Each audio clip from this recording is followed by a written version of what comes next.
आज की कहानी है पुराने समय के गांव में डकैती।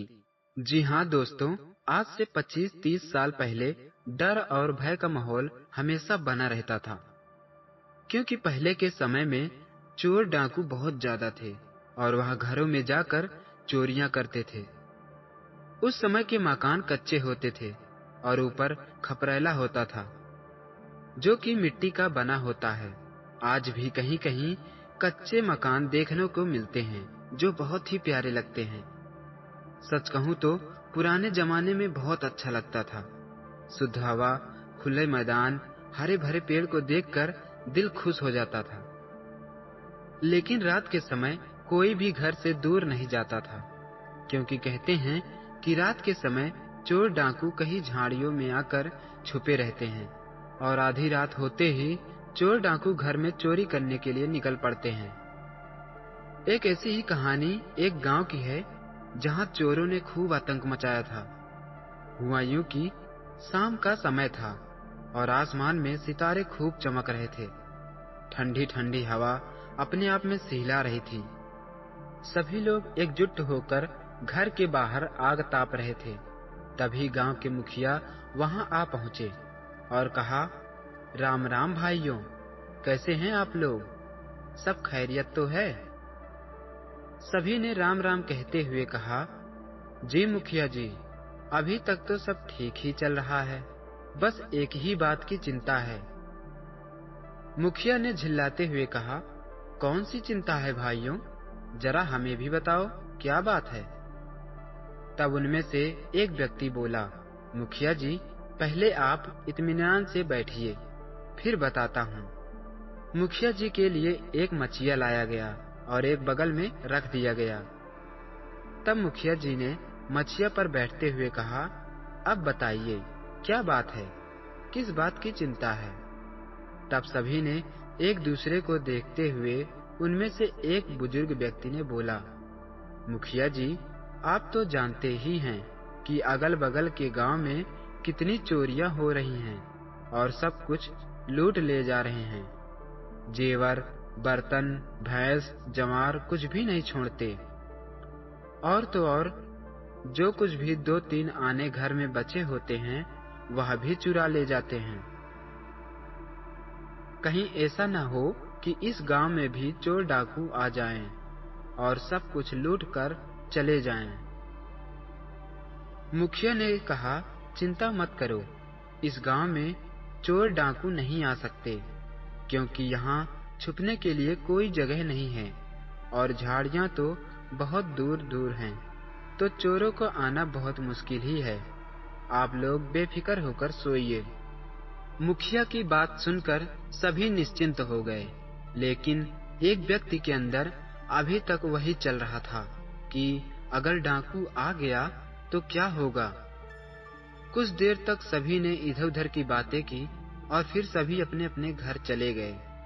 करीब रात के 12-1 बज रहे थे। हवा साए साए चल रही थी। सभी अपने घरों में सोए हुए थे। रात की चांदनी में अचानक कुत्ते भौंकने लगे, लेकिन ठंड की वजह से किसी ने उन पर ध्यान नहीं दिया। पर एक व्यक्ति जो डरा और सहमा हुआ था, वह अपनी खिड़की से खोलकर देखने लगा, पर कोई दिखाई नहीं दिया। तब जैसे ही वह अपनी खिड़की बंद करने वाला था, अचानक उसे कुछ पैरों की आवाज सुनाई दी। वह झट से खिड़की खोलकर फिर से देखने लगा। उसने देखा कि कुछ चोर जो एक भैंस को पकड़े हुए ले जा रहे थे और उनके हाथ में बड़े बड़े चाकू और तलवारें थीं। वह यह सब देखकर सन्न हो गया। डर के मारे उसकी आवाज बंद हो गई और चुपचाप खिड़की बंद करके लेट गया। वह सारी रात डर के मारे जागता रहा और जब सुबह हुई तो गांव में हलचल मच गई। जिस व्यक्ति के यहाँ भैंस की चोरी हुई थी, उसका नाम रामदयाल था और उसकी पत्नी का नाम सिमलावती। वह यह खबर सुनते ही जोर जोर से रोने लगी। उसकी आवाज सुनकर सभी लोग वहां आ पहुंचे और साथ ही गांव के मुखिया भी आ गए। मुखिया ने रामदयाल से पूछा, ये सब कैसे हुआ? तब रामदयाल ने रोते हुए धीमे स्वर में कहा, मुखिया जी, पता नहीं यह सब कब और कैसे हो गया। शाम को कोई आहत भी नहीं हुई थी और सब कुछ ठीक भी चल रहा था। जब सुबह भैंस के तबेले में भैंस को चारा डालने गया तो वहां भैंस नहीं थी। उस वक्त वहां वह व्यक्ति भी खड़ा था जो व्यक्ति उन चोरों को जाते हुए देखा था, लेकिन डर के मारे वह किसी से कुछ नहीं कहा। तब मुखिया जी ने गांव वालों से कहा, आप लोग चिंता मत करो, अब समय आ गया है इन डाकुओं को सबक सिखाने का। तभी उन लोगों में से 2 नवयुवक आगे आकर बोले, मुखिया जी, अगर आप कहें तो हम दोनों आज से ही गांव के छोर पर पहरा देंगे और उन चोरों को पकड़कर राजा के हवाले कर देंगे। इस पर मुखिया जी ने कहा, नहीं, यह काम 2 लोगों से नहीं हो पाएगा, क्योंकि उन डाकुओं की संख्या ज्यादा है और इसके लिए हमें भी कम से कम 10 लोगों की जरूरत होगी। मुखिया की बात सुनकर बहुत से लोग आगे आ गए और बोले, मुखिया जी, हम सब साथ मिलकर पहरा देंगे। मुखिया इतने लोगों को देखकर हैरान और दंग रह गया, क्योंकि उनकी संख्या अब 20-25 लोगों की हो गई थी। मुखिया ने कहा, मैं नहीं जानता था कि मेरे गांव में इतने लोग अपने गांव की रक्षा के लिए खड़े हो सकते हैं, लेकिन आप लोग एक साथ पहरा नहीं देंगे। आप सब 2 भागों में बट जाइए और एक एक दिन के अंतराल पर पहरा देंगे, ताकि आप लोगों को भी थोड़ा आराम करने को मिले। सभी के सहयोग से सब लोग अपना अपना संघ बनाकर अलग अलग भागों में बट गए। मुखिया ने कहा, आप लोग खाली हाथ ऐसे ही पहरा नहीं देंगे। आप सबके पास जो जो भी बचाव के लिए हो सकता है वह अपने अपने पास रख लो, ताकि उन चोरों को पकड़ने में आसानी हो। सभी ने जो जो बन पड़ा वह अपने साथ में ले लिया। किसी ने लाठी लिया, किसी ने जाल लिया, किसी ने मूसर लिया और किसी ने भाला ले लिया। तब मुखिया ने कहा, सभी लोग शाम होते समय यहीं चौपाल के पास मिलेंगे, ताकि सभी को अपने अपने स्थान पर भेजा जा सके। सभी ने मिलकर मुखिया जी के हाँ में हाँ मिलाई और सभी अपने अपने घर चले गए। जब शाम होने को आई तो एक दल वहीं चौपाल पर पहुंचा, जहां मुखिया ने इकट्ठा होने के लिए कहा था। सभी ने अपनी रक्षा के लिए लाठी डंडे लेकर वहीं बैठ गए और आपस में बातें करने लगे। कुछ ही देर में वहां मुखिया भी आ पहुंचे और कहा, आप लोगों के परीक्षा की घड़ी आ चुकी है। आप सब महान हैं, जो अपने गांव के लिए आगे उतर कर आए हैं। हमें गर्व है अपने गांव, अपने लोगों पर, जो इतनी मुश्किल परिस्थितियों में खड़े रहते हैं। मुखिया के बोलने पर उनमें से एक व्यक्ति ने कहा, मुखिया जी, यह हमारा धर्म है कि हम सब अपने गांव की रक्षा करें और अपने गांव के लोगों को भी। बस हमें बताएं अब हमें क्या करना चाहिए। तब मुखिया ने कहा, आप सब 4 भागों में बट जाओ और गांव के बने चारों पहरों के झोपड़ी पर बैठ जाओ, जिससे चोरों की निगरानी रखी जा सके, और बाकी आप 2 लोग गांव के अंदर पहरा देंगे, ताकि चोरों के आने पर आप लोग गांव वालों को सतर्क कर दें, जिससे गांव वाले इकट्ठा हो जाएंगे और चोर को पकड़ने में आसानी हो जाएगी। तब सभी ने एक दूसरे को राम राम कहा और जयकारा लगाते हुए अपने अपने स्थान पर तैनात हो गए। उनमें से 2 व्यक्ति बहुत होशियार और चतुर थे। एक का नाम सूरवीर था और दूसरे का नाम राज प्रताप था। वह दोनों एक से बढ़कर एक गांव में आने वाले हर कठिनाइयों का डटकर सामना करते थे। शाम होने को आई थी और सभी लोग अपने अपने घरों में सोए हुए थे। घनघोर रात और साए-साए हवाओं की आवाजें आ रही थी। रात के करीब 11 बज रहे थे। सभी जानवर, कुत्ते भी चुपचाप अपनी जगह पर सोए हुए थे। तभी अचानक गांव के अंदर कुछ दौड़ने की आवाज आई। वह दो व्यक्ति जो गांव के अंदर पहरा दे रहे थे, वह भी अपनी नजर गड़ाए हुए कोने में बैठे हुए थे।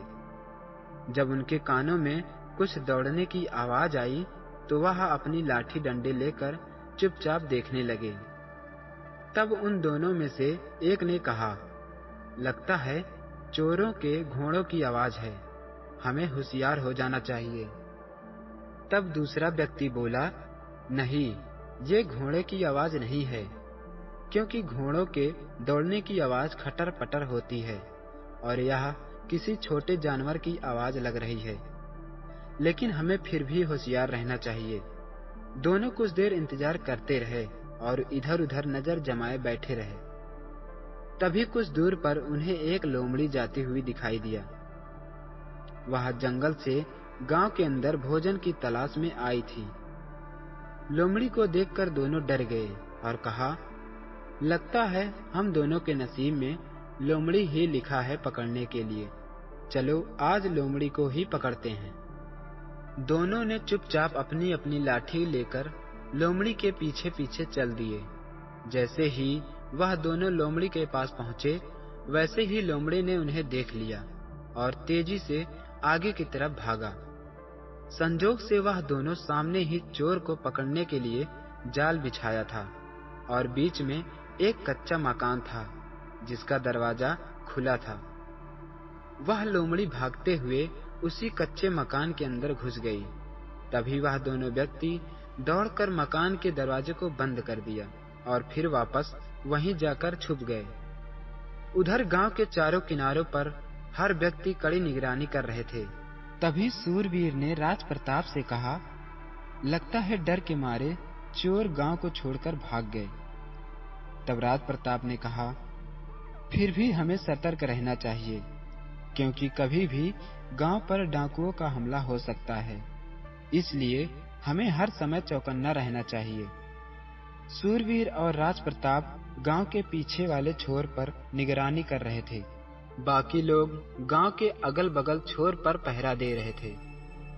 मुखिया ने सूरवीर और राज प्रताप को गांव के पीछे वाले छोर पर लगाया था, क्योंकि वह जानते थे कि डाकू अक्सर गांव के पीछे से ही आते हैं और सूरवीर राज प्रताप इस मामले में बहुत चतुर और होशियार थे। धीरे धीरे रात और गहरी होने लगी। चारों तरफ बस अंधेरा ही अंधेरा था। हवा भी खूब तेजी से चल रही थी और साथ ही कुत्ते भी खूब भौंकने लगे। लेकिन हवा में एक अजीब सी घबराहट महसूस हो रही थी। दूर कहीं जंगल से सियारों की खौफनाक आवाजें आ रही थी। कभी कभी कुत्तों का भौंकना इस सन्नाटे को और भी गहरा बना देता था। सूरवीर और राज प्रताप अपनी जगह पर चौकस खड़े थे। उनके चेहरे पर थकान के बावजूद उनकी आंखें हर कोने पर नजर रख रही थी। सूरवीर ने धीरे से कहा, लगता है आज की रात बिना किसी घटना के ही बीत जाएगी। राज प्रताप ने चिंतित स्वर में कहा, हाँ, लेकिन कुछ अजीब सा महसूस हो रहा है, जैसे कुछ बुरा होने वाला है। तभी अचानक हवा के साथ सरसराने की एक जोरदार आवाज आई, जैसे कोई झाड़ियों में छुपा हो और धीरे धीरे गांव की ओर बढ़ रहा हो। तभी सूरवीर ने राज प्रताप से पूछा, क्या यह डाकू हैं? राज प्रताप ने कहा, मुझे नहीं लगता, लेकिन हमें तैयार रहना होगा। फिर दोनों ने अपनी अपनी लाठी को कसकर पकड़ लिया और चारों तरफ नजर घुमाने लगे। जैसे जैसे झाड़ियों की आवाज तेज होती गई, वैसे वैसे दोनों पहरेदारों का दिल भी तेजी से धड़कने लगा। सूरवीर ने कहा, चलो चलकर वहां देखते हैं।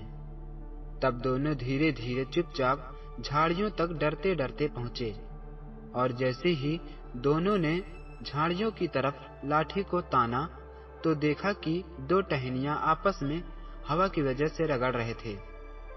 दोनों इस दृश्य को देखकर खूब हंसते हुए बोले, यहाँ तो कुछ भी नहीं है, लगता है आज की रात हमारा डर ही हमारा दुश्मन है।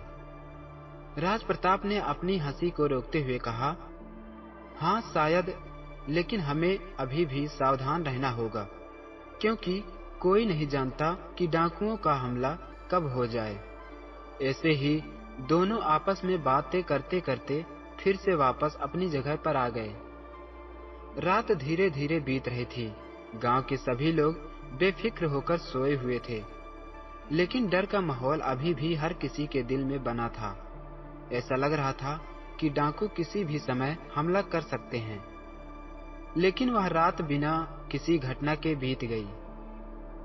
दूसरी सुबह गांव में सभी लोग पिछले रात की भयानक दृश्य की बातें कर रहे थे। लेकिन एक बात तय थी कि डाकू लोग गांव पर हमला जरूर करेंगे, क्योंकि वे जानते थे कि इस चोरी की वजह से सभी गांव के लोग सतर्क हो जाएंगे। दूसरे दिन मुखिया ने सभी गांव वालों को चौपाल पर इकट्ठा होने के लिए कहा। कुछ ही देर में सभी गांव के लोग चौपाल पर इकट्ठा हो गए। तब मुखिया ने सभी लोगों से कहा, आप लोग महान हैं जो अपने गांव की रक्षा के लिए डटकर खड़े रहते हैं, लेकिन हमें यह भूलना नहीं चाहिए कि डाकू अभी भी आ सकते हैं, क्योंकि डाकू जानता है कि इस चोरी के बाद हम सब गांव पर पहरा देंगे। इसलिए वह इस रात को गांव में नहीं आया। लेकिन हमें आज भी कल की तरह डट कर खड़े रहना होगा, क्योंकि हमें अंदेशा है कि डाकू लोग आज रात गांव में आ सकते हैं। इसलिए हमें हर समय सतर्क रहना चाहिए।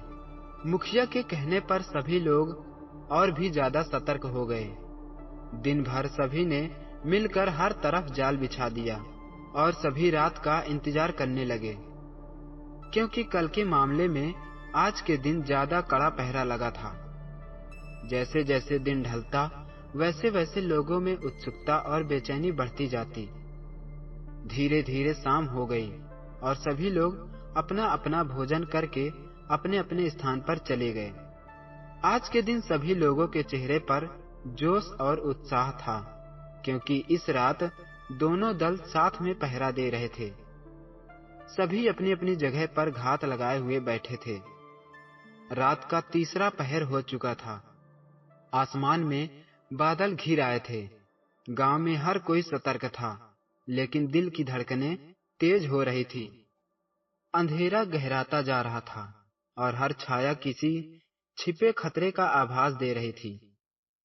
जब सूरवीर और राज प्रताप आपस में बातें कर रहे थे, तो जंगल के पास से आती घोड़ों की टापों की आवाज सुनाई दी। तब राज प्रताप ने सूरवीर से कहा, लगता है ये डाकुओं के घोड़ों की आवाज है। सूरवीर ने कहा, हाँ, हमें भी लगता है। हम सबको चौकन्ना रहना चाहिए। तब वह दोनों अपने लाठी डंडे लेकर होशियार और चौकन्ने हो गए। कुछ ही पल में डाकुओं के घोड़े की झलक दिखने लगी और डाकुओं के हाथ में मसाले भी जल रही थी। डाकुओं को देखकर दोनों खूब तेजी से सीटी बजाई, जिससे सभी पहरेदारों को चौकन्ना होने के लिए संकेत मिल जाए। उधर सीटी की आवाज सुनते ही सभी पहरेदारी सतर्क और चौकन्ने हो गए। सभी ने अपने अपने लाठी डंडे लेकर तैनात हो गए। कुछ ही देर में डाकुओं का झुंड साफ साफ नजर आने लगा। इतने डाकुओं को देखकर सूरवीर ने कहा, यह डाकू तो बहुत ज्यादा संख्या में हैं। हम इन लोगों से सामना नहीं कर पाएंगे, इसलिए हमें और लोगों को बुलाना चाहिए। राज प्रताप ने कहा, तुम चिंता मत करो, सभी लोग अपने अपने जगह पर तैनात हैं, और जहां तक बात रही इनसे सामना करने की, तो हम दोनों कुछ डाकुओं को गिरा ही सकते हैं। देखते देखते वह डाकू उन दोनों के करीब से गुजरे। वह दोनों चुपचाप ऊपर मचान पर डाकुओं को जाते हुए देख रहे थे। जैसे ही पीछे के बचे दो डाकू वहां से गुजरे, वैसे ही शिवराज और राज प्रताप ने डाकुओं पर छलांग लगा दी और उनके सर पर जोरदार डंडे से प्रहार किया, जिससे वह डाकू वहीं बेहोश होकर गिर पड़े। बाकी सभी डाकू गांव के अंदर प्रवेश करने लगे। गांव के पहरेदारों को जैसे ही डाकुओं की भनक लगी, उन्होंने पूरी ताकत से मुकाबले की तैयारी की, लेकिन डाकू बहुत बहादुर और चालाक थे। मुखिया ने अपने आदमियों को चुपचाप गांव के चारों ओर फैलने का आदेश दे दिया एक एक करके डाकू गांव के अलग अलग घरों में घुसने लगे। सूरवीर जो पहरेदारों का नेतृत्व कर रहा था, उसने अपनी लाठी कसकर पकड़ ली। जैसे ही उसने एक डाकू को घर की ओर जाते देखा, वह उसे रोकने के लिए लपका, लेकिन डाकू ने उसे अचानक धक्का दिया, जिससे सूरवीर जमीन पर गिर पड़ा। डाकू ने अपनी तलवार निकाली और सूरवीर पर वार करने की कोशिश की, लेकिन तभी राज प्रताप ने पीछे से डाकू पर हमला कर दिया। दोनों के बीच भीषण लड़ाई होने लगी। तलवारें चमक रही थी और डरावनी आवाजें वातावरण को और भयानक बना रही थी। दूसरी ओर गांव के कुछ लोग अपने परिवार को बचाने के लिए अपने घरों के दरवाजों को बंद कर रहे थे, जबकि कुछ डाकू इन दरवाजों को तोड़ने की कोशिश कर रहे थे। हर घर में हलचल मची हुई थी। बच्चे चीख रहे थे, महिलाएं भगवान का नाम लेकर प्रार्थना कर रही थी और पुरुष अपने परिवारों की रक्षा के लिए अपने अपने हथियारों से लड़ने के लिए तैयार हो रहे थे। डाकुओं के सरदार ने गांव के बीचों बीच स्थित सबसे बड़े घरों की ओर इशारा किया और कहा, उधर जाओ, वहां सबसे ज्यादा दौलत छिपी है। डाकुओं का एक दल उस घर की ओर दौड़ पड़ा। घर में मुखिया जी और उनका परिवार था। डाकुओं ने दरवाजा तोड़ने की कोशिश की, लेकिन अंदर से ताला लगा हुआ था। गांव के कुछ पहरेदारों ने उन्हें रोकने की कोशिश की, लेकिन डाकू बेरहमी से उन पर वार करते रहे। कुछ पहरेदारों को गंभीर चोटें आई और कुछ जमीन पर लहूलुहान हो गए। मुखिया ने दरवाजा तोड़कर घर में घुसने की कोशिश की। तभी एक धमाका हुआ। सूरवीर और राज प्रताप ने गांव के बाकी पहरेदारों को भी एकत्रित कर लिया था। उन्होंने डाकुओं पर एक साथ हमला बोला। चारों ओर से मसालों की रोशनी में लड़ाई जारी थी। डाकू और गांव वाले आमने सामने खड़े थे और हर कोई अपनी जान की बाजी लगाकर लड़ रहा था। गांव के लोगों ने मिलकर डाकुओं को खदेड़ना शुरू किया। गांव वालों ने साहस और एकजुटता से डाकुओं का सामना किया। कई डाकू घायल होकर भागने लगे और कुछ पकड़े गए। सूरवीर और राज प्रताप ने एक बड़ा जाल बिछा रखा था, जिसमें डाकुओं का सरदार और उसके कुछ खास डाकू फंस गए। सरदार ने भागने की कोशिश की, लेकिन गांव के लोगों ने उसे चारों ओर से घेर लिया। अब मुखिया और बाकी बचे डाकू पूरी तरह से गांव वालों के कब्जे में थे। गांव के मुखिया ने घोषणा की कि अब इन्हें राजा के दरबार में ले जाया जाएगा और राजा ही इनका न्याय करेगा। सुबह होते ही गांव के कुछ लोग डाकुओं को रस्सियों से बांधकर राजा के दरबार की ओर ले गए। रास्ते में डाकू बुरी तरह घायल और शर्मिंदा दिख रहे थे। गांव वाले गर्व से भरे हुए थे, क्योंकि उन्होंने एक बड़ी आपदा से अपने गांव को बचा लिया था। राजा के दरबार में पहुंचते ही डाकुओं को राजा के सामने पेश किया गया। राजा ने डाकुओं की ओर देखते हुए कहा, तुम्हारे जैसे दुष्टों के लिए यहाँ कोई जगह नहीं है। तुमने गांव के लोगों को डराने और लूटने की कोशिश की है, लेकिन अब तुम्हें इसका अंजाम भुगतना होगा। राजा ने अपने सेनापति को तुरंत आदेश दिया और कहा, इन्हें जेल में डाल दिया जाए और इनके किए गए अपराधों की कड़ी से कड़ी सजा दी जाए। डाकुओं को जेल में डाल दिया गया। अब गांव वालों ने इस जीत के जश्न में एक मेला करवाया, जिसमें वह लोग खूब मौज मस्ती और आनंद लिया और सभी बेखौफ होकर जीने लगे। दोस्तों, अगर आप लोगों को मेरी कहानी अच्छी लगी हो तो मेरे इस चैनल को सब्सक्राइब जरूर करें, क्योंकि हम अपने चैनल पर हर रोज एक नई ऐसी ही कहानियां सुनाते रहते हैं। मिलते हैं अगली वीडियो में एक नई कहानी के साथ, जिसका नाम है गांव की जिंदगी और रहस्यमय जंगल की कहानी। इस कहानी में आप लोग जानेंगे कि पुराने समय के लोग अपना जीवन गांव में कैसे गुजारते थे, और साथ ही गांव में बसे रहस्यमय जंगल के बारे में भी जानेंगे, जो अपने आप में एक अद्भुत जंगल होता है। तब तक इस कहानी का आनंद लेते रहें। धन्यवाद।